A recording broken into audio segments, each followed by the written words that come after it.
just like him. And I was like, yeah, you know, it's almost close to that date. Call him a couple of weeks later. Yeah, how's everything going? Oh man, she had it already. It's like, what? Yeah, man, you didn't hear? Unfortunately, no one can be told what the Matrix is. You have to see it. You have to see it for yourself.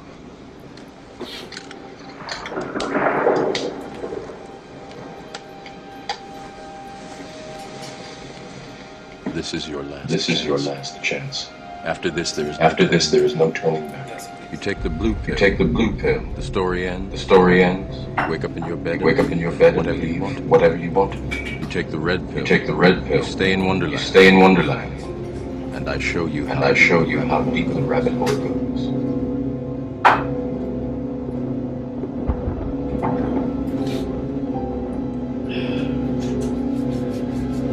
Remember. All I'm offering is the truth. Nothing more. Knowledge of self. Radio. Knowledge of self. Radio. Knowledge of self. Radio. Knowledge of self. Radio. Knowledge of self. Knowledge of self. Knowledge of self. Knowledge of self. Knowledge of self. Knowledge of self. Knowledge of self. Knowledge of self. Knowledge of self.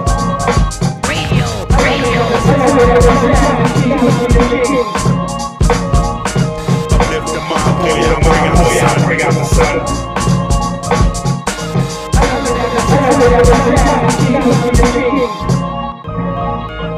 Uplift the mind, bring out the sun. Knowledge of self. Radio. Welcome to the Knowledge of Self radio show. Knowledge of self. My name is Teray Allah. Radio. Peace. Just the Knowledge of self. Peace, Jarul Allah. And we're happy to be back with everyone. We have a really fantastic and well-informed show on today, July the 28th. So why don't we just go ahead and go right into it. To begin with, as all programming, this program is sponsored by Global Position Solutions, and you can contact them at globalpsolutions.net.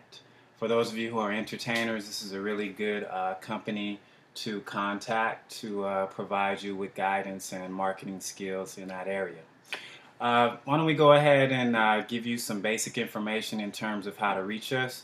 To begin with, check out our YouTube channel on youtube.com/KOS9, that means the number 9, radio.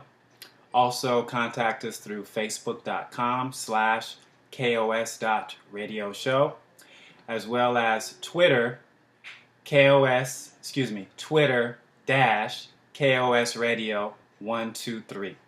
And let's begin with the quote for the day. It's by Alison Plowden. It says, "The laws of genetics apply even if you refuse to learn them." So before we go into the current events, it was something that I was talking to my brothers about. Those of you who may be into Star Wars, you may be Star Wars buffs, but I would encourage you if after this show you more or less want sort of a quicker way of absorbing all the information that we're going to share with you. Take a look at I believe it's Return of the Jedi. You can check me. Well, there's this scene where Luke Skywalker figures out that Darth Vader is his father. So what we're presenting today is one in the 4 C's of Civilization series. And we're going to talk a little bit about the genetic history of Caucasians on the planet Earth and how that all ties in with the, past and present history in terms of how the relationships between original people and Caucasians have been strained. despite the fact that some people disagree with this science, we're going to present it to you so you can decide. And of course, we're going to give you a lot of great references. So why don't we go ahead and go into our current events for today. And I'm going to just let my brothers take it from there. Go ahead, Drew. Well, yeah, we built a little bit about it as far as the whole Zimmerman situation, him being not guilty. There's a YouTube video that we did that we discussed how we kind of thought about that whole situation. So I'm not going to really beat a dead horse. I just think that the media can't be what dictates level of importance in certain things. We have to be the ones to recognize and do our own research and look between the lines to see what to get in an uproar about. There's no uproar about them continuing to genetically modify food further and further, which is going to not only affect this generation but generations down the line. We're not in an uproar at Obama saying to Monsanto, you're responsible for curing hunger in Africa, which we know if you read between the lines what that really means. So, my point is just that, we the people should determine what is of importance and not the media. So. Right. I mean, that's key because I think for most things, plenty of people rely on the media for their source of information. And the problem with that is that we take that as news, but more importantly, we take that as an actual fact. Right. And we, it's just a reminder. And, I have to remind myself as well, even when I find some groundbreaking information, that there are human beings behind any type of information that's released to the public. There are human beings behind those computer modules. Right. And what's their position or what's the reason for releasing such information? Right. What's the agenda What's behind the agenda, political science to it and all of that. Yeah, I think that's... Once you figure out the agenda, then you can see what's really going on with what they present. You know what I mean? So... Yeah. Indeed. Yeah, like we should have had, like you said, more people uproar. How about vaccines? Vaccines killing people. Like you said, the GMOs. Those are things that tangible things. Or Black Death, right? We got 94% of Black deaths by other Black people. Right. So those are things that we should be. I guess if you're going to protest or march or do anything about, those are things that we should be striving to fight for as far as injustice. Right. Good question. I wanted to hit you guys with this current event. They've got rats. They figured out how to place memory that the rats did not have previously into their brain, and the rats accept it as, and they continue. So basically, meaning you can have the memory of how to run a maze. Put that memory into the rat. Put it in the maze and it'll run it perfectly without ever being in the maze. So then in current, in CNN News, they took it a step forward. So now they always taking a step forward. I don't know if you guys ever seen the movie Johnny Mnemonic, right? Where they long time ago. Basically imprint. Yeah, I was trying to go back in the memory banks too. Funny, right? We're talking about memory. So maybe I could use one of those chips in my brain. In any event, so in that movie, they implant memories into this guy's head. So within 2 years, they said they've already got some human people who are willing to be experiments to test to see if they could plant memories into the brains. And they said within the next 5 years or so, they should be able to release that to the public. Wow! So it returns back to that common statement that our brother Life makes to us, that there's a difference between artificial intelligence and Allah's intelligence. Right. It's unbelievable. And that's going to be more relevant right now. Man. Okay. I think one of the important things about that, or an interesting thing, is if you can implant memories that previously weren't there, the implications to that, I think, is a little bit more far-reaching than just being able to. So they use it under the guidelines of if you had a stroke or something like that affected your brain, right? They can go into the into your brain and place this in there and help that. Right. Now, same way with the biochip and saying that it can help people, but there's more to that. Right, you know? yeah. Now, we know that there is an element out there that may use certain technologies for not so good reasons. And so, you can do things like set people up and say, hey, you killed this person. And, Right. No, I didn't. Well, why don't we take a lie detector test? And he has the memory of, you know. Yeah, wow. I mean, it's unbelievable. Science is a curse and it's a blessing as well. It's all in how you use it. You know? Right. It's all in how you use it. Thank you for that. We definitely want to follow up on that later, see where that goes. Right. We have some really great information to present. One of our righteous brothers by the name of Saladin Quana Allah has made a bid for the 4th County Legislature in Niagara Falls. Peace, yes. So, we fully support Saladin because, me and one of our righteous brothers, we know that he's been heavily involved with mentoring the youth, among other things, in terms of reaching out to inmates and creating programs to where they can be informed. And also when they come back into society, they can get more acclimated into society as it is, So we encourage you, even though you may not live in Niagara Falls, by all means contact him such as we did and offer any type of support that you can give him. We do have some questions, and it's like 12 of them, so we're just going to kind of split them up and go ahead and let Jaquil hit you with the first 4.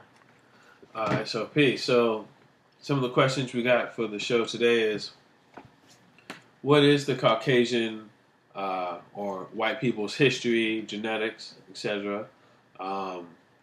What ways in action makes one a devil? What makes a Caucasian civilized? And that's from just a general perspective of civilization, and also in a 5% meaning of what it means to be civilized. What are some specific reasons why Caucasians haven't gotten along with other people on the planet? And so that's, I think, a great question. I'm looking to have answered because a lot of places where you go in history, there seems to be conflict amongst Caucasian people and original people existing in those areas. So as you can see in the movie Avatar.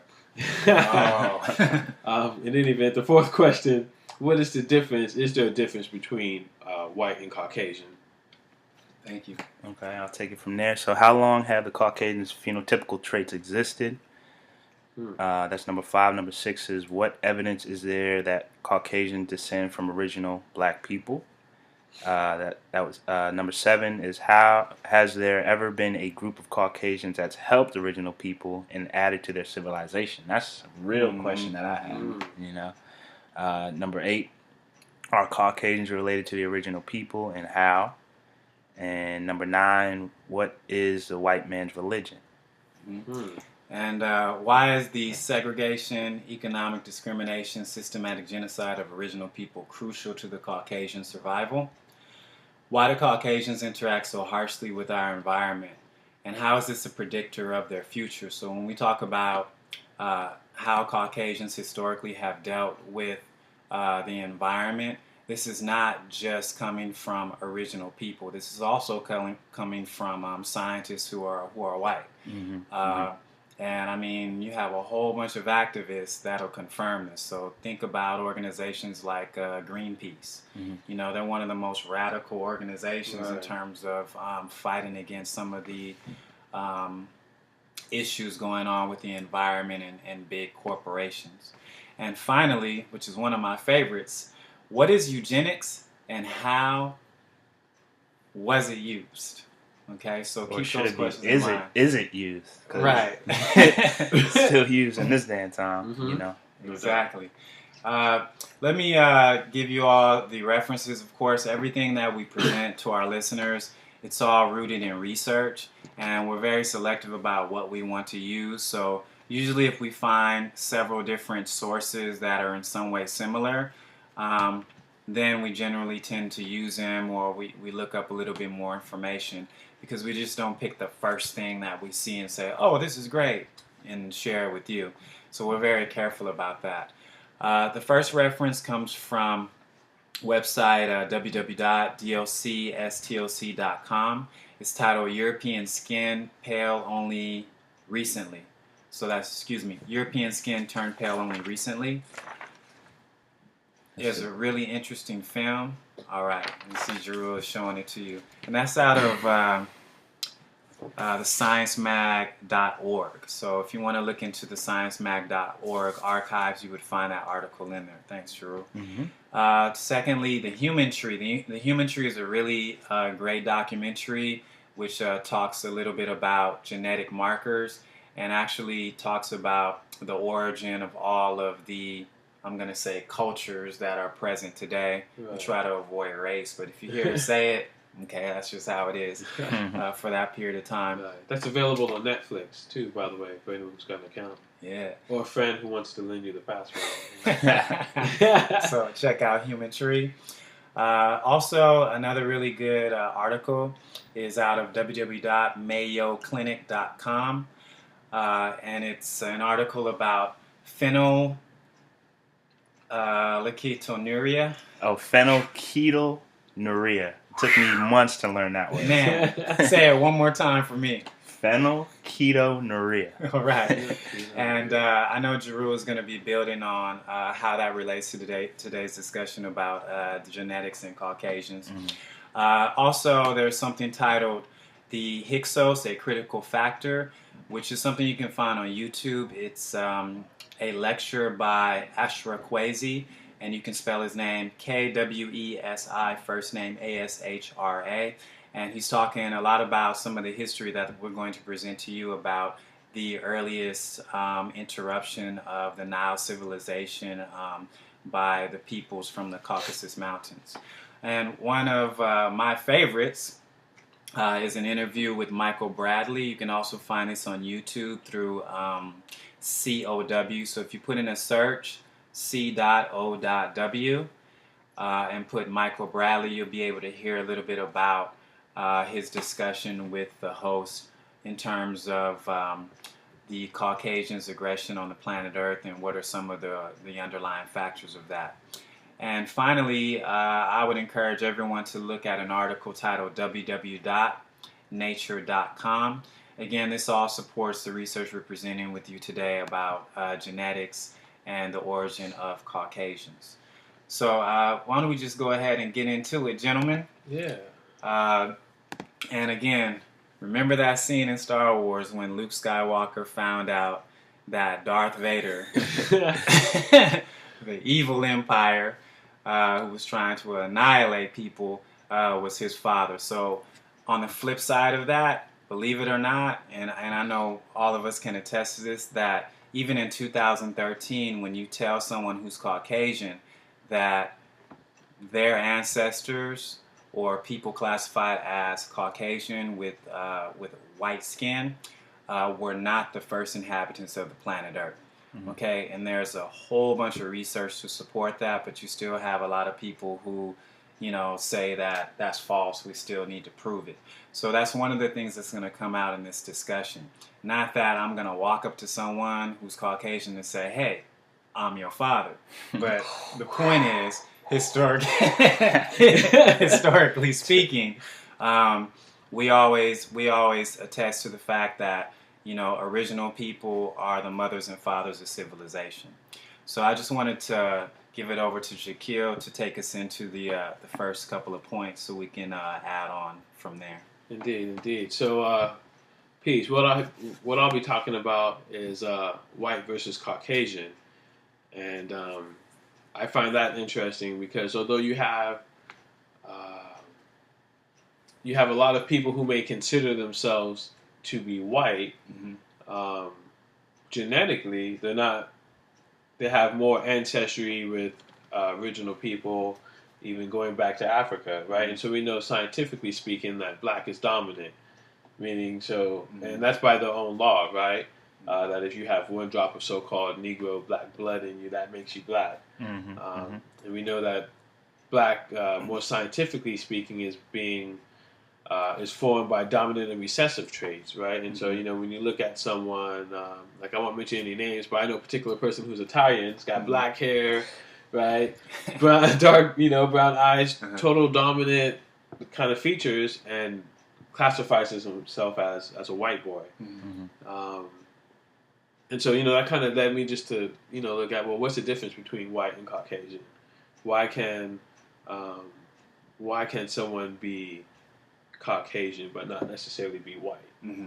Right? It's kind of like, why are all Catholics Christians but not all Christians Catholic? That's a good point. Right?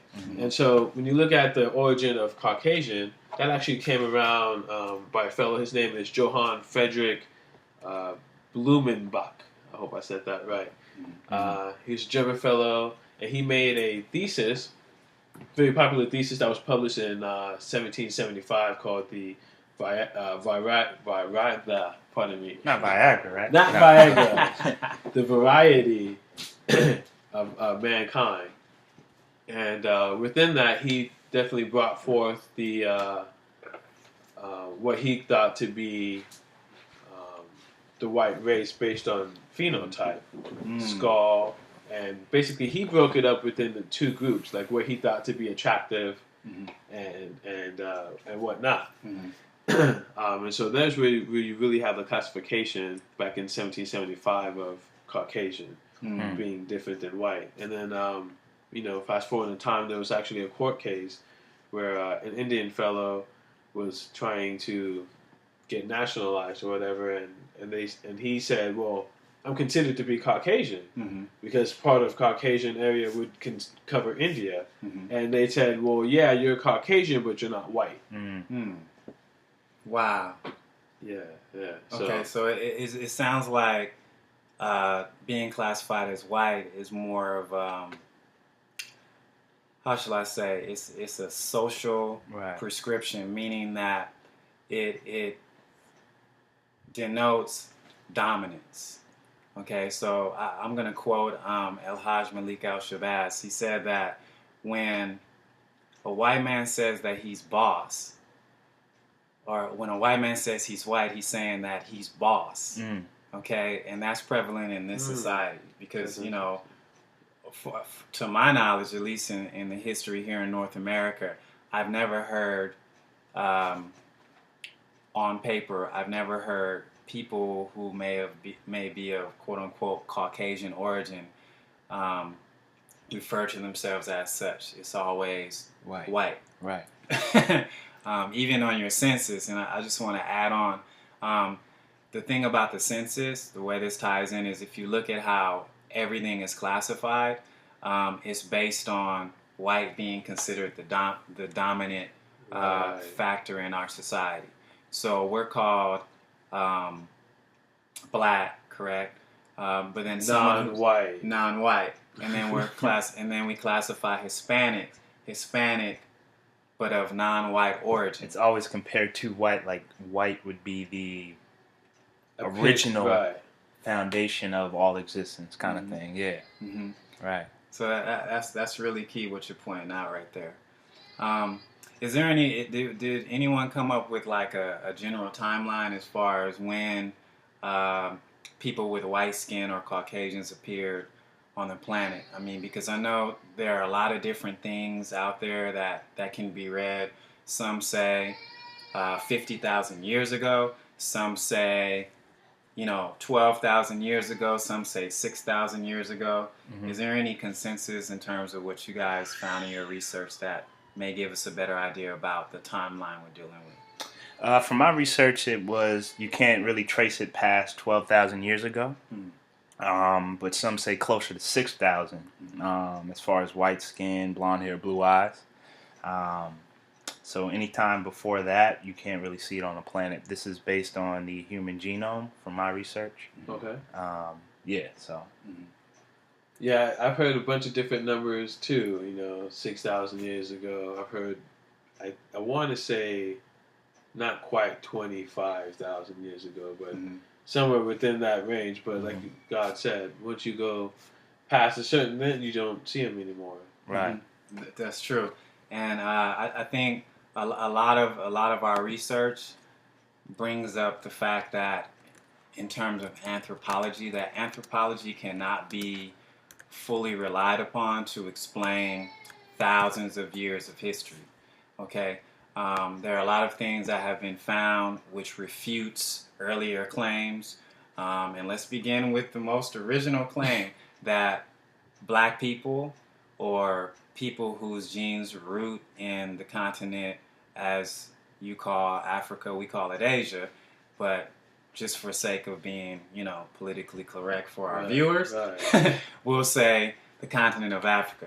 But the point I'm making is that anthropologists have for many, many years, hundreds of years up until recently, tried to prove through anthropology that not only are people of what would be considered black origin a subspecies closer to primates and animals, but that we weren't the first inhabitants of the planet Earth and built civilizations. Instead, the things that they found, in various parts of Europe, they've used to try to prove that they're the first people on the planet Earth. So, in saying that, what were the living conditions like in the Caucasus Mountains in terms of the early ancestors of the Caucasians? What kind of came out in everybody's study? I was looking at some research. Okay, so when you look at the Caucasus region, majority of the year it is wintertime. If you look at, let's see, from the temperature in the lower slopes remain between 28 degrees Fahrenheit to 23 degrees Fahrenheit. And higher up is 21 degrees Fahrenheit to 3 degrees Fahrenheit.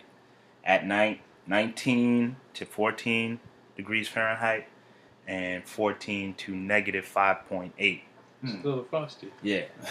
So that's living in a condition like that. I know I'm from the East Coast, so in wintertime, like you could see when you're out in the streets, there's not a whole bunch of happy exchanges. You're trying to get from point A to point B in a hurry. Huh? Right. And you're probably a little bit on edge because, you had to get up earlier than you were supposed to because you had to, clean your car off from the snow. Right. Shovel your driveway and do all these types of things. So you're going to have a more aggressive and more of a rugged type of sense about yourself. Right. As opposed to being in more of a tropical place. Like, think about all of you who've gone on vacation to tropical areas. Yeah. The people who would be considered the poor in those areas are probably some of the happiest people you've ever met. Right. Happier than some of the rich people you met here. So I think the temperature has a lot to do with your temperament, So, No doubt. Yeah, I could definitely see that. Yeah. Even being in really hot places sometimes, you know what I mean? You're like, man, it's hot, get off me. Like, just the other night, my son was like, I love you, Dad. He gave me a hug. I was like, son, I love you too, but it's hot. And he just, you need to back up off me for a moment, you know what I mean? So yeah, I could definitely see that having, an impact on how you interact with people. And then, when you take that out into the world from outside of where you're at, you're probably going to interact the same kind of way, with other people. Right. Wow. That also coupled with cloud cover. You have a whole lot of cloud cover, not only in the Caucasus Mountains, but Europe in general is pretty much a foggy type of atmosphere, very, cloudy and things like that. So all that has an effect. Obviously, think about not being in the sun. That has an effect on your temperament, so... Yeah. Well, and I think it's great that you both of you pointed that out because, and we'll share the books, after we return from the next break. But one of the things that comes out of the Iceman Inheritance by Michael Bradley is this idea of what's known as interglacial aggression. This is what he called it, where the people in what he classified as the 51st parallel, and you can actually put in a search online for what the 51st parallel is, and you'll be able to see all of the places in Europe that are classified on the 51st parallel. And what he's saying is that the people in those regions are classified not only as Caucasians, but due to the conditions that they lived in, and also the climatic changes that took place over several hundred years, which led to them migrating out of the Caucasus Mountains into, for example, the Nile civilization and northern Asia, that due to this change, this in some way attributed to the aggression that history records over several thousands of years. Right. Okay, and it's interesting. I wasn't able to bring it, but there was a text, and if you guys remind me, I'll try to tell you the title. But there was something that Sigmund Freud brought out about psychosexual aggression, and one of the things that he pointed out in this writing, which was never published, okay, it was essentially rejected, right, by his peers, but he was writing this theory that the experience of the Neanderthals and the early Caucasians during this this interglacial period, and the things that were changing in their environment, led to a lot of their aggression, and also how they structured their family, meaning being male dominated. And he, even goes so far as talking about religion and how that reflects, that type of aggression, that male domineering aggression, all rooted in the environment and genetics. Yeah, also when you think about, which we'll get more into later, as far as the phenylketonuria and how that affects your aggression. Just and that stuff word like again. Yeah, right. You also got to look at, you go from living in an environment where you had an abundance of fruits and vegetables that you could pull off trees and just eat like that, to a region where, based on the climate, you're not going to have a lot of that. So now you have to become more of a carnivore, and you have to kill animals and eat animals and things of that nature. So that's going to have an effect on your psyche also. You'll be more accepting of that type of practice of killing and those types of things, because you have to do it to survive. Right. Yeah. And then I guess at that point, to kill an animal to survive and to kill a person or a human to survive, what's the difference? Right. That's deep. Yeah. So why don't we go ahead and take a brief break, and when we come back, we'll continue our discussion about the Hyksos and the Hutchins and their first contact with original people. Peace. Peace.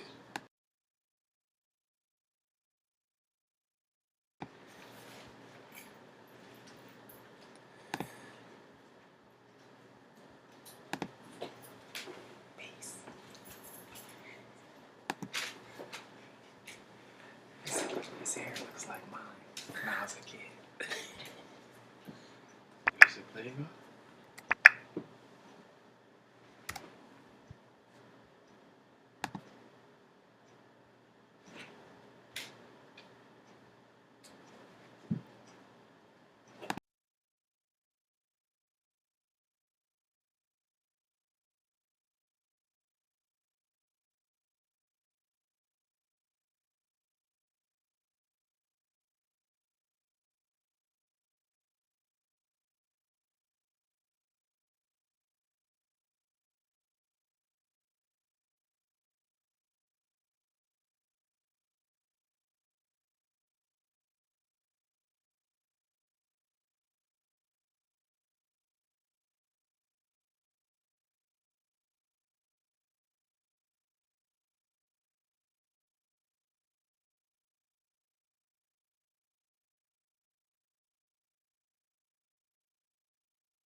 Back at 'em. Peace. Welcome back to the Knowledge Yourself radio show. And this part of the program is sponsored by English Plus Tutoring. And you can contact English Plus Tutoring at https://sites.google.com/site/English Plus One Tutoring. Call them for your online or direct tutoring needs. Before we go into the discussion for the second segment, we wanted to share a couple of our references that are bound in books. So the first one, my brother Jaquil showed it to you briefly. This is called The Iceman Inheritance by Michael Bradley, and it has a new introduction by John Henry Clark. And basically, we drew quite a bit of information from this text because Michael Bradley, who happens to be Caucasian, attests to the fact that Caucasians, and these are his words, and I'm not quoting them word for word, but I'll paraphrase them for you, that Caucasians are a distinct group of people, and when compared to other peoples on the planet Earth, they are considered the most aggressive, and they have proven to be the most aggressive out of all the people throughout history. Right. Yeah. And he went through, I mean, if you read some of his other writings, I mean, he got a whole bunch of threats, death threats on his family, on his own person. And this came out, yeah, you know what I'm saying? This came out in it was first published in 1975. So this has been around for a while. Wow. And check out his lecture with John H. Clark. That's an interesting lecture, definitely. I bet. That's kind of what I was trying to get across, speaking about the whole Caucasian versus white thing, is where you ultimately have a small group of classification of people who are really so-called Caucasian, right? And then you have everyone else, and those people are definitely uniquely different. Right. I think when we get into the next part, that's kind of part of part of that too. Definitely. Yeah. What else do we have? Yeah, we have Stolen Legacy. You know, this is a great book for anyone who wants to learn more about how the Caucasian man would go into civilizations, take their knowledge, and then end up using that knowledge against them in the long run. So, like Christianity, that's one factor. But they basically learn from you, but instead of coexisting with you, they're learning that information to try to take you out, take you off the planet. So, it's kind of a history of that. Like I said, it's dealing most specifically with the Greeks, and that situation. A little bit of Roman in there too. So, yeah. Wow. Also, when we look at the Greeks, right? So Based on what you were just building about as it relates to Caucasian versus white, if you look at a Greek, which in essence is an Italian, right? We know and understand that. They have some Greeks are actually darker than me. I had a client once that I trained, darker than me. Her hair was long and it wasn't really curly hair, but she was darker than me. So this is even before I knowledge itself. So I was kind of like, well, what makes her Caucasian or white and me black if she's darker than me, right? So that's kind of when the question started arising. But when you go into the science, you can see, so it was something that was structured to keep people in a certain mind state and keeping other people in a certain level of dominance over other people. So yeah. And it's all, it goes back to what was mentioned earlier by Jaquil and confirmed by Jerul, that it's all in the genetics. So you'll have someone like the brother's name from Harvard. I'm trying to Henry Louis Gates Jr. He did a really interesting special where he went about to establish how people are all related, and tracing his family tree and looking at the DNA evidence just from taking those tests. He wound up in Ireland, and he met members of his family who, genetically speaking, he was related to. Okay. Gotcha. So again, Luke, I'm your father. All right. So anyway, so and that's kind of what Human Tree talks about too. Is you see how they they start at this carnival where you got a whole bunch of people intermingling, and they take swabs from everyone. And then through the movie, you see how, this dude from Indonesia is related to someone way over here in Europe, and it just goes on to show how but ultimately how everyone kind of came back from Africa. There was a black dude on there who was European. Yeah, found out he was more genetically European, and he was kind of shocked at that. So right. That kind of is an indication. But we know that when you look at Europe, the first people who were there in Europe were definitely dark people. Not to mention, from my research, I actually found that there are still, black people in Europe, older tribes that exist in there. I'm going to butcher it, but it's Abkhazians, Abkhasians. Okay. And this is a group of people of African descent that actually still live in that Caucasus mountain region. Wow. Mm-hmm. Yeah. And that was a revelation for me, because I remember coming across a book called The Black Russians. But you know how you look at a book and you say, wow, but you can't purchase it at that time. Yeah. Like, whoa, you're looking at a picture. And I never went back to it. So here we are years later on a Knowledge of Self radio show where the guy Jarul gave me this information prior to the show, and it was a revelation. You know what I mean? Comes around, man. True indeed. The cipher comes around. That's true. Yeah.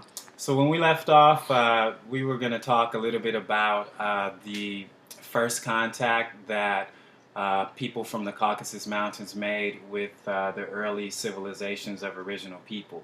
So just based on one of Michael Bradley's writings titled Sword at Sunset, he gives you a really interesting timeline. Yeah. Sounds like it. It could be a see you at sunset with the sword. Yeah, it sounds like a cool movie. When you guys read that, you're gonna see that there actually is a duel in there. It's an intellectual duel. Okay. Because that type of information is being withheld. Okay. Sure. And if it's put out there to the public, the person that puts it out there is more or less considered a madman or something else. But I want you to keep in mind that when we talk about any type of dates or years or timeline, please keep in mind that calendars have changed quite frequently depending upon which empire ruled which people, and when people actually date the beginning of their civilization. But Michael Bradley said that the interglacial period, which led to the people that lived in the Caucasus Mountains, actually began around 5,600 BC. Okay. So from that point on, the Black Sea began flooding the area in which they were living in, and they lived as shepherds. So then, as a result of this flood, they migrated down into what we call today as the Nile Valley or the Nile Civilization. Now, here's the thing that was really interesting when I was reading Sword at Sunset. He gave he gave up 8 different names, but I'll just make it simple and tell you how these relate. So the Hyksos in history are also known as the Hutians, which has been written about in some of the writings in the Nile Civilization. Menethos to be one. He did write about a group called the Hurrians. So they're Hutians, Hurrians, as well as the Hyksos. And Hyksos means shepherds, or in some circles, good shepherds. Mm-hmm. And in addition to that, Hebrews also roots from those terms as well. So it was told to me by one of the gods in our cipher that, the Hebrews as depicted in the Bible are not to be confused with our people who populated the Nile Valley civilization.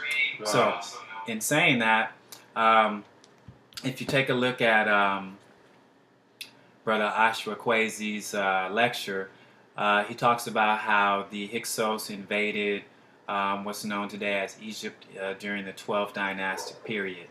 And over several hundred years and several pharaohs, the people in Egypt during that time managed to win the war against the Hyksos, which are, originated from the Caucasus Mountains. So that would be like the earliest recorded time that Caucasians began interrupting our civilizations. And I mean that text, it goes into who the Huns really were and how they came into northern China and began fighting the original people there. And it's just a really great text. But check out Ashra Kwesi's discussion about the Hyksos. Yeah, no, that was a very good discussion.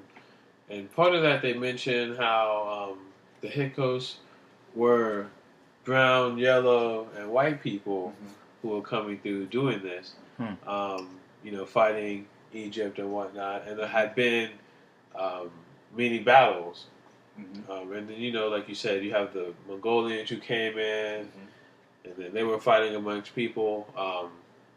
One thing I remember in the movie Matrix, I want to say towards the end, when he's talking to the white dude in the suit, Neo is, and that dude tells him, he was like, yo, this is not the first time, I'm paraphrasing, he's like, it's not the first time we've done this, and we've become quite efficient, you know what I'm saying, at doing this.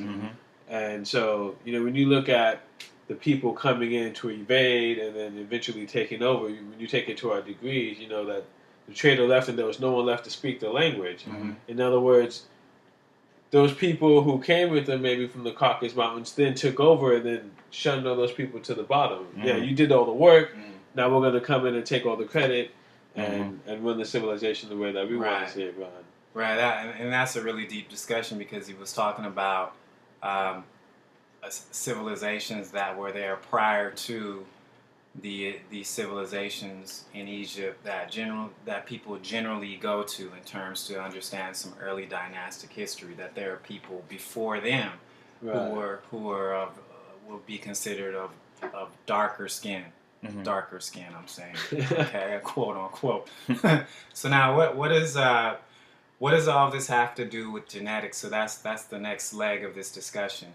We're going to give you some really interesting information. Of course, if I don't say it or neither one of the guys say it, we encourage you to take notes because it's a lot of information that you should always look up. Again, don't take anything on face value. Right. But we're going to present some of the genetic studies in terms of why there is white skin and how that relates to everything that we're building on today. So I'm going to let Jaquil take it away in terms of the recessive traits and things of that nature. Indeed. Actually, I'm going to pass it to Jarul because I want to hear him build about that big word that no one else can say. Well, so, in my research, I was like one of the first things that kind of enamored me about, knowledge of self was why do people do certain things or why do they act a certain way? Most specifically, why does the Caucasian man seem to have more of an aggression and a lack of empathy than original people do around the planet? So that kind of led me to kind of dig in and research just to understand them, a little bit more because, let's be honest, we share a planet with them, so we can't just ignore them and say, okay, well, they'll reform themselves at some point. They'll, get to a place where they can coexist with us without damaging the planet and damaging us. We got to know more about them. Then based on that, we can make certain decisions. We should be responsible, like he said, if we're the fathers of civilization, we should be responsible for our children, and that's not, I'm not trying to be disrespectful there. So, so looking at through my research, I'm not going to go through all the recessive traits, but you have blonde hair, blue eyes, white skin, but some of the things that stood out to me the most were the actual genetically recessive, I guess you'd consider them like mutations or ailments or things that are actually more detrimental to one's health. And like we spoke about earlier, phenylketonuria is a genetic recessive condition that basically deals with a mutation that occurs in your system that won't allow you to, or you don't have the enzyme to break down an amino acid known as phenylalanine. Okay, so what happens is that right there is not so much the issue, but if you eat a lot of foods that carry that amino acid, phenylalanine, it builds up in your system, and then that's what wreaks havoc. Because first and foremost, phenylalanine actually is a precursor to tyrosine, which tyrosine is actually responsible for melanin synthesis. So what does all that mean? That basically means tyrosine is responsible for the reason why we all have our melanin in, our hair, eyes, and skin. Color. Color, right. So too much phenylalanine without you having that enzyme to break it down disrupts that natural process that we all have, right? And then that can lead to, like I said, blonde hair, blue eyes, and white skin. Okay, so that explains more of the phenotypical science, but what was most interesting to me was, why do they have that aggressiveness? Why do they have that lack of empathy? Why do they have problems socially getting along with other groups of people? So some of the symptoms that were pretty outstanding to me, or eye-opening to me rather, was that were behavioral and social problems. I'm not going to read all of them. Hyperactivity, and basically a lack of empathy towards life and towards the planet itself. So that pretty much sums it up. So what basically, when you look at it, so you have a group of people, original people that look like us, migrate into Europe. We might have been carrying this genetic recessive trait, but we lived in an environment that had a surplus of fruits and vegetables, so we didn't have to eat a whole lot of meat. So you're going to get a surplus of phenylalanine in meat products. So what's the European diet? You got your milk, you got your cheese, you got your meat, right? And I'm sorry, I mean to cut your wisdom. I'm just reminding the audience that, remember, the Hyksos were shepherds. So you have to think about what was available to them in terms of their diet. He just said them. Okay. Right. So if you're eating a whole lot of meat, now you're putting a whole bunch of phenylalanine in your body, and too much of that is what causes the issues. So I want to add on with something too, because if you look at modern day so-called Chinese people and how they eat their food, right? They generally have small portions of meat, rice, and lots of vegetables, right? So you talked about how you need that enzyme to help break down the thing. Well, you get that from your plant food-based diet, right? But as you mentioned, if you're coming in these cold temperatures, what'd you say, -5 degrees? -5 degrees. Right. You know what I'm saying? You're not really growing vegetables. Right, you're not growing anything in those Right. areas, right? And so you're forced to eat meat, like you said, and not have the fruits and vegetables to help give you those other enzymes and things that you would need to break that down. Thus contributing to that issue. Right. Right. So Wow. Groundbreaking information. I'm learning every single moment. man, I was Just to add on, I wanted to share one of the articles that we mentioned in the reference portion of the show through sciencemag.org. And the title again is "European Skin Turned Pale Only Recently, Genes Suggest." And this is through the American Association of Physical Anthropologists. If you trust anthropologists, that's perfectly all right. You mean the ones that hit the Olmec head? Right. Oh, man. Those snips are way too big. Put it back under there. Did you drop that? Yes. So just to give you a brief read on this, it says that this particular group of geneticists found a gene which is one of the reasons why Europeans' skin color lighten up, and they say quite recently. And again, as dates go, they say perhaps only 6,000 or 12,000 years ago was when European skin turned white. So I want you to stop right there for a moment and think about what I just said. So these geneticists are saying that white skin color is anywhere from 6,000 to 12,000 years old. Just to give you a familiar name, the Australopithecus that was found in East Africa by Leakey was about what 2.3 million years old, somewhere around those lines. So Lucy, right, would be considered one of our ancestors in terms of the human species. So here we have some geneticists coming out. They brought this out April 2007, where they're saying that white skin, in terms of the gene, we're talking about genetics, came on the scene around 6,000 or 12,000 years ago. And one of the things that they also say is that this contradicts a long-standing hypothesis, quote, that modern humans in Europe grew paler about 40,000 years ago.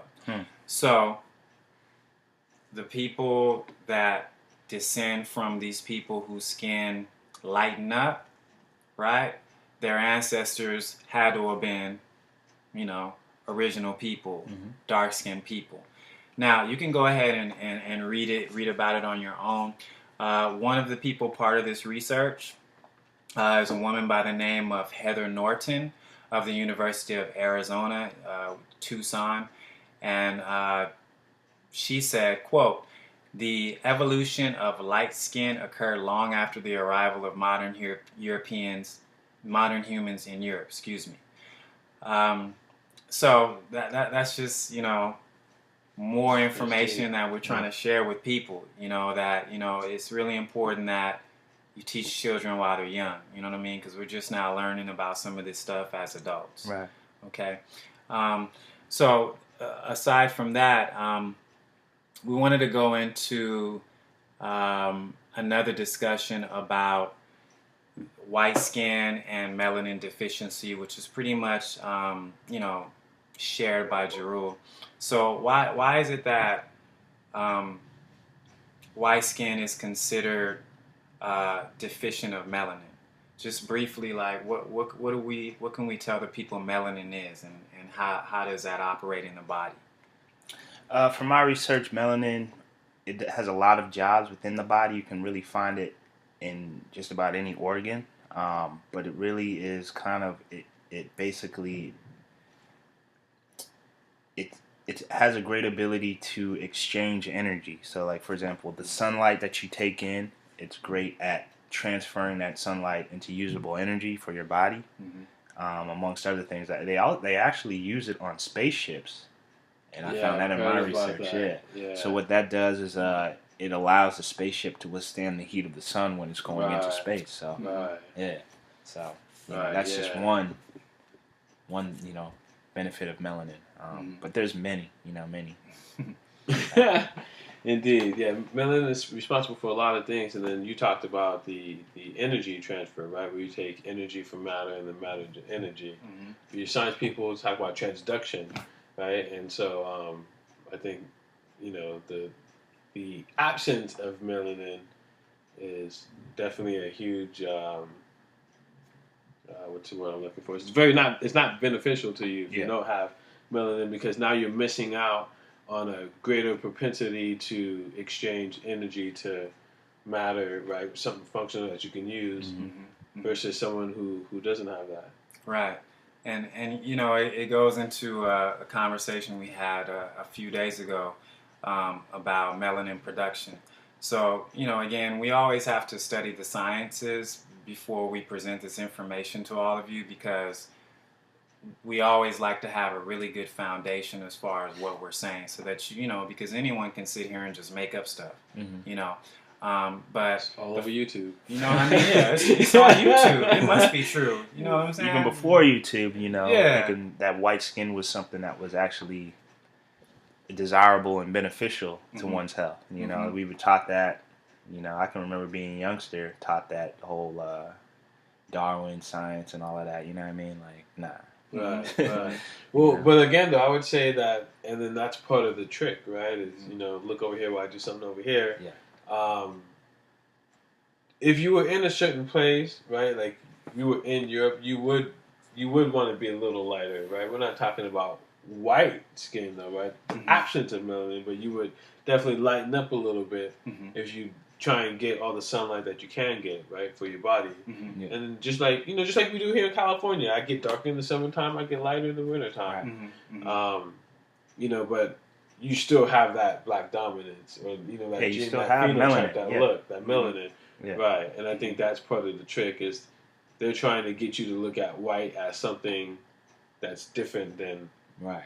that, Right. So when you go into like the scientific study of it, you should read up on melanocytes, and that's attributed to melanin production in the body. And one of the things that we were talking about the other day was that that's firmly rooted in the pineal gland, among other things. But the pineal gland and melanocytes and the production of melanin, it's all related. Now, what we were trying to figure out, and you can help us because some of you out there are probably scientists, is it says that melanin is produced, right, in the dark, so to speak, right? So what we're trying to understand is if Europeans lived in what was known as, the coldest and darkest places of the planet Earth, why aren't they darker? All right. Whereas original people live in a climate, as was discussed earlier by Jarul, that had more sunlight and was warmer, have darker skin. So again, I mean, aside from doing more research, it goes back to what Jarul had mentioned, which is a lot of what happens in us genetically and comes out physically, to where you can see it, has a lot to do with what's in our environment and what we eat generation after generation and after generation, and how that's passed on through women to child, so forth and so on.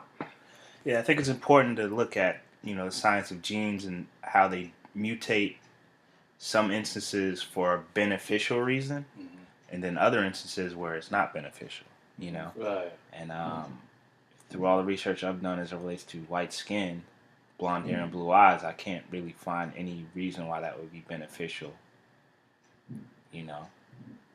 Not to trying to diss anyone, but I would just say it's more of a mutation that occurred not for a benefit, that's just how I see it, Can I add on to this? Is the other thing that we found. There's a man by the name of Keith Chang from Pennsylvania State University, PSU College of Medicine in Hershey, and it says that he found two variants of a gene that differ by just one amino acid that's attributed to white skin. And he has a couple of discussions online about his research dealing with the zebrafish. So if you can, take some time to look up Keith Chang and his research about the zebrafish, because they isolated this gene. It's called Salute Carrier Family 24 Member 5.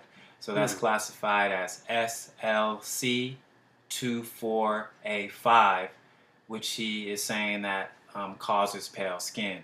And the reason why he's using the zebrafish is because that is one of the best examples of the mutation and its process. You know what I mean? So he has all these zebrafish sitting up in a tank. Wow. And this is an ongoing project. Like, they're basically encouraging other geneticists to be involved in it. But it's real deep, man, about what causes white skin at this point. That's deep. I was gonna ask you, so with the zebrafish, is it something that naturally occurs in the ocean as far as them losing their stripes, or is it something that they've just had to genetically manipulate to cause to happen?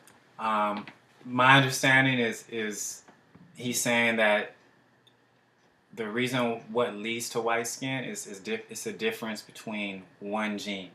Okay. And that one gene mutates or is mutated.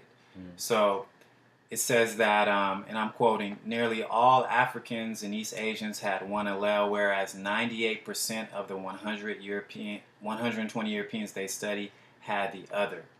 So this particular gene that they isolated, that they're attributing to white skin, right, is from what he's saying a mutation in that respect, because it's not common in all of these other groups that are on the planet Earth. Right. Yeah. I can totally see that. And then, like you said, it's not like making corn that produces AIDS and all these other weird GMO experiments and all this other splicing that they have going on. It's not like they just recently started this. Yeah. You know what I'm saying? And so, could the potential be for someone to do that to humans in the same way? For sure. And like you said, you talked about, it's a mutation. And so to mutate something, you're looking, either it's going to happen in nature naturally, or that's something specifically that a group of people or you or whatever is trying to bring about a certain change, right, for a certain, whatever that reason is. Yeah, I mean, eugenics is not something that's new, and eugenics, as it's most notably known as, is really just about killing off a certain population. But eugenics is really just kind of controlling a population a certain way. So, and even in our ancient civilizations, there'd be groups of people that were only allowed to procreate with certain groups of people based on certain genetic things that were, I guess, written on their DNA. So, and I'm glad you said that, because one of the things that came out in Michael Bradley's writing is that the Hebrews were very strict in terms of not wanting people to deal with people outside of their group. So the whole push was to preserve their genetics or preserve their genes.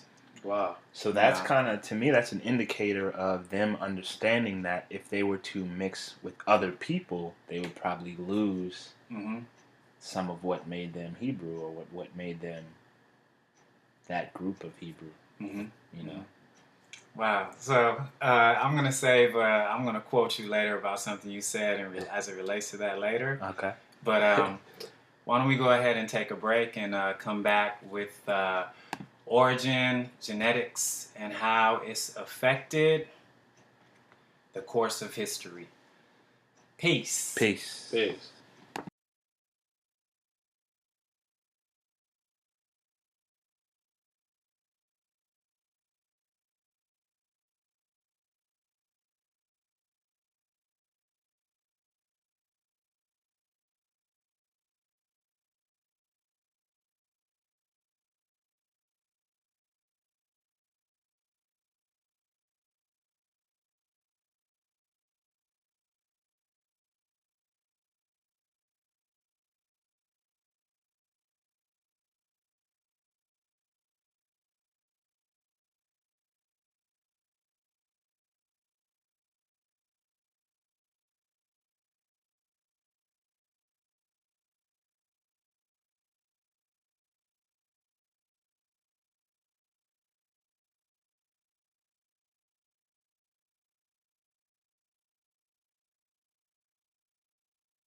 Peace.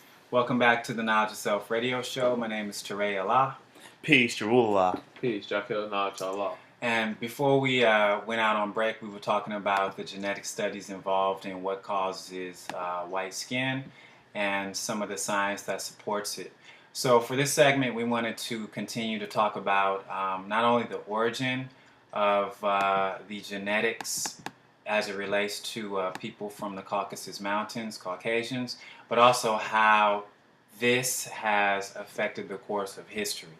So I did want to say that, like I said earlier, I did want to quote my brother, where when we were planning this show, one of the things he said was that, you know, when the way we intended on presenting this show to you is that, consider this: if you were a minority on the planet Earth and you were outnumbered, let's say 30-1, what would you do to make sure that your group, some say ethnic group, your race, your team, your genetic pool,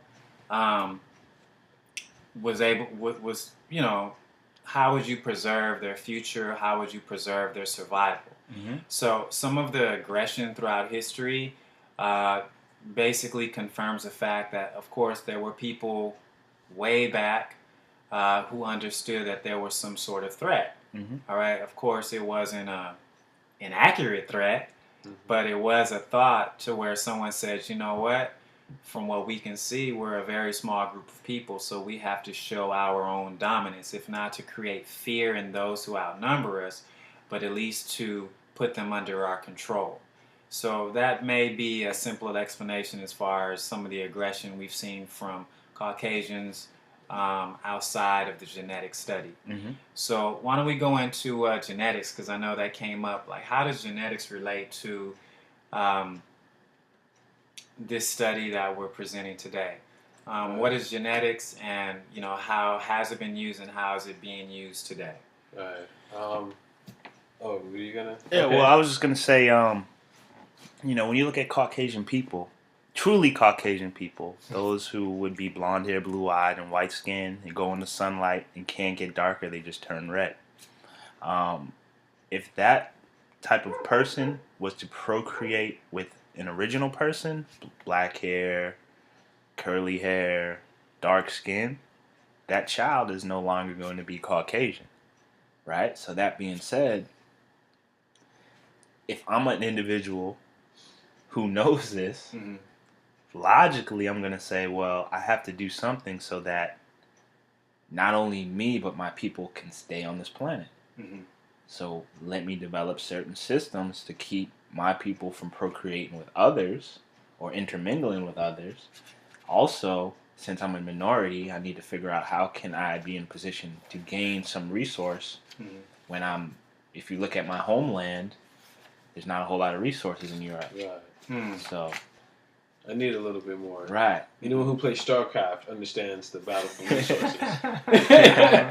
Oh, really? Yeah. It's all about resources, man. So if you look into Francis Galford, he was one of the quote unquote earliest fathers of genetics, or excuse me, of eugenics. Mm-hmm. So again, the brother said, take it back to the genes. Mm-hmm. Okay.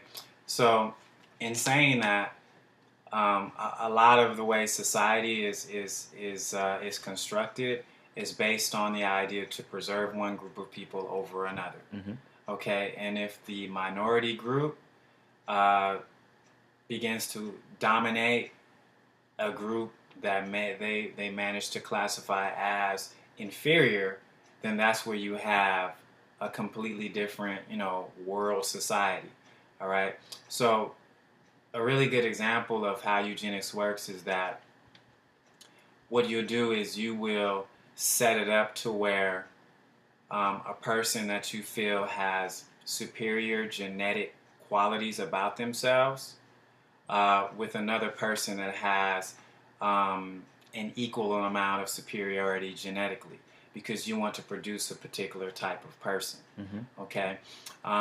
Another example of this would be what's classified as slave breeding. Mm-hmm. Okay, and if you read anywhere in history, the white slave masters would purposely put, you know, field hands together, you know, one who may be considered, you know, strong in this area as a male, and this woman is strong in some other area, and see to it that they're put together, so to speak. Right. Okay? Because the whole idea is you wanted to produce more children on your plantation that would be stronger and better workers, so to speak. Right. And then there's a whole bunch of studies, and later on when we do a study about education, eugenics is going to come up and how the school system was structured, because the early tests that came out in North America,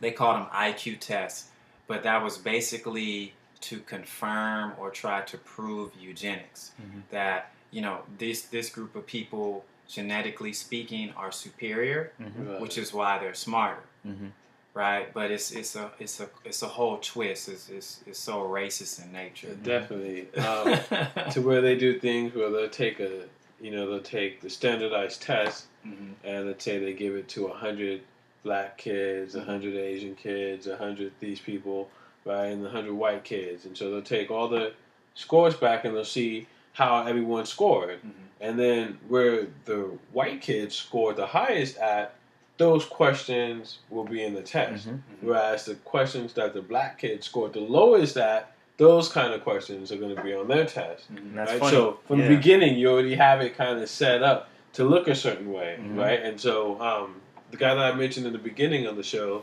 Johann Friedrich Blumenbach, I said that right? You know, his classification of Caucasian nowadays is not scientifically valid. Like, people don't look at it like that anymore, right? But prior to that, from 1775, they based science on that classification, right? And so it's kind of like you said with eugenicists, and then this is just backward science. So they're basically starting the premise, trying to prove something that they didn't have any evidence for in the first place, right? Versus coming up with the premise and then proving it to be true or false through scientific tests. They're already saying that this is true, and then they're trying to come up with evidence to support that. And so when you can't do that, right, as far as like intelligent tests and things like that, then you shade it to work your way, right? And then that's kind of how we were talking about genetics. And if you're not able to compete, right, on the same even field, because everyone, I think, within humans, everyone wants to compete. Right, and it's not necessarily to say I'm better than you, but it's more of survival, survival and a betterment thing, right, and that kind of thing. Now, if you can't compete, answers under the table, so that right, then I'm not going to have to cheat. I'm just going to cheat to do anything. When you think about it, you come down from the Caucasus Mountains with just about nothing but your language, right? Because everything else is frozen. Right. Right. Basically, you know, you're a cave dweller and things of that nature. You don't really have fruitful civilizations that you've created.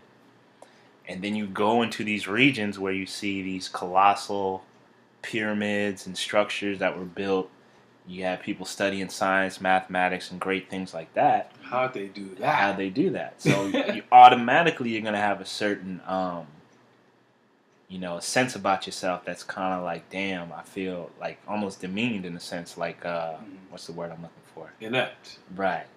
So that is kind of a precursor to you saying, okay, well, how can I get to that level without going through all the work that they went through to get to that level? Right. Let me go up in there and take it.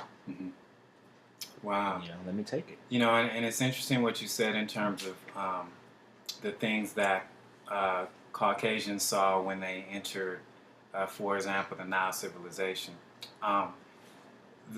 The art and the beauty that were in our civilizations. One of the things Michael Bradley said was that, at least during the time that he wrote the book, they had not found one painting by a Neanderthal in their dwellings. They did discover a counting system where they used one. He said that they had what he considered they counted in ones. Everything was in one. They hadn't developed any other numerical system aside from just one. And he said that attributed to the development of religion. This belief in one God, being male. Interesting. It's a really interesting read. You know, You also really mentioned how they didn't have any art, right? And so I would say art is an expression of civilization, right. right? And so the fact that they didn't have any of that, could you argue that these were really civilized people that we're dealing with?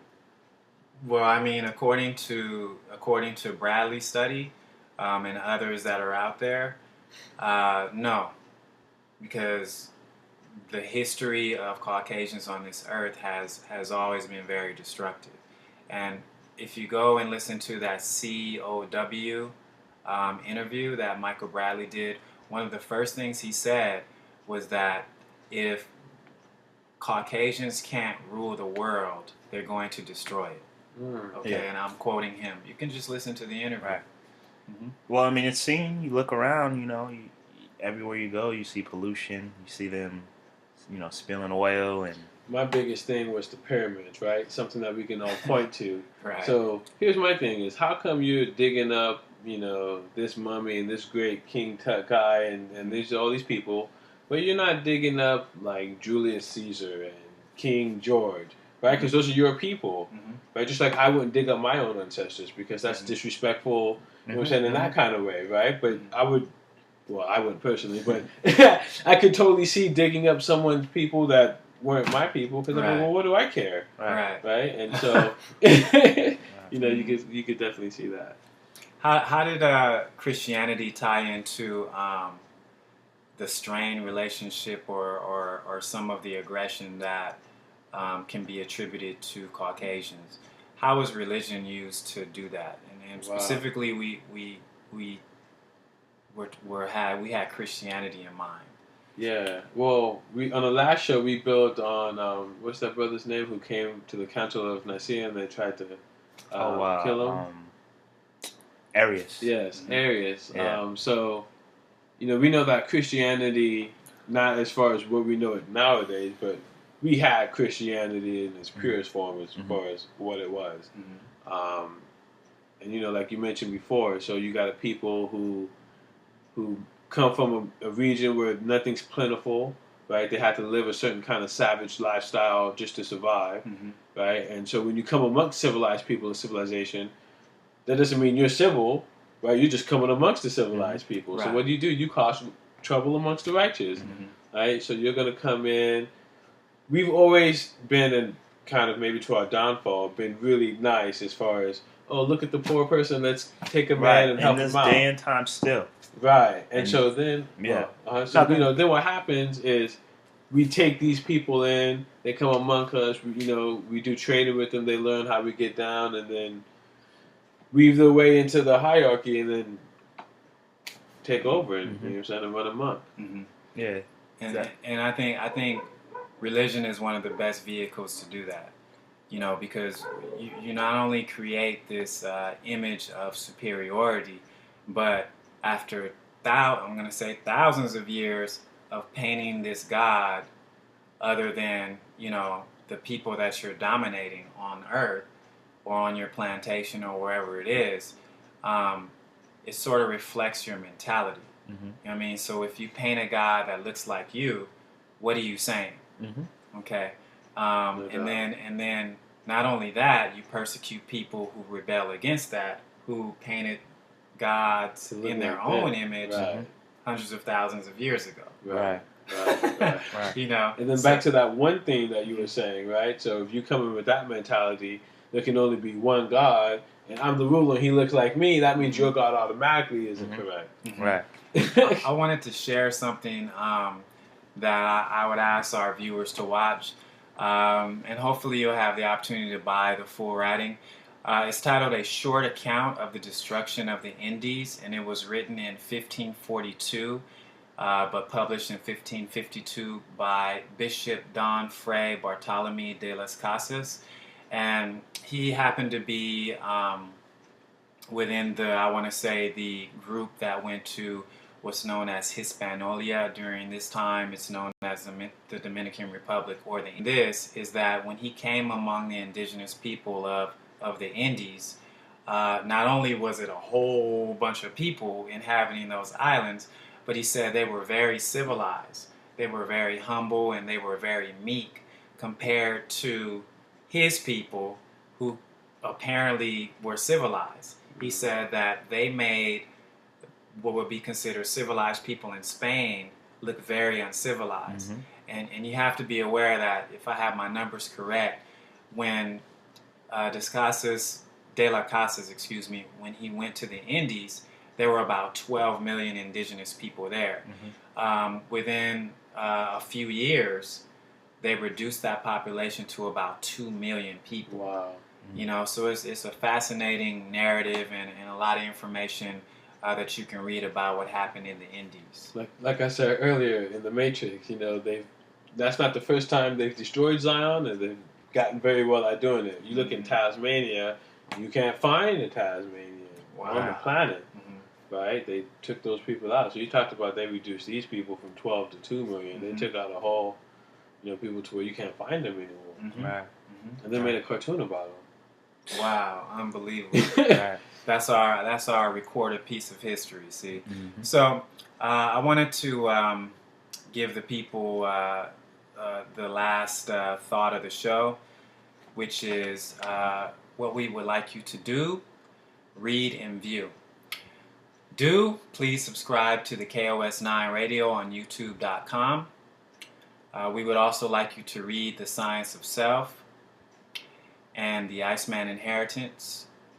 And please view The Human Tree and listen to the interview that you can find on YouTube under COW with Michael Bradley. Does anyone have any closing thoughts for the people? Oh yeah, stay tuned, because we have some great things. We're gonna do some things that kind of break more of the monotonous nature of the show, as far as us just sitting here talking to you. We're gonna do some things that are like, you know, dealing with fitness, self-defense within the show's time. So it'll give a, you know, different kind of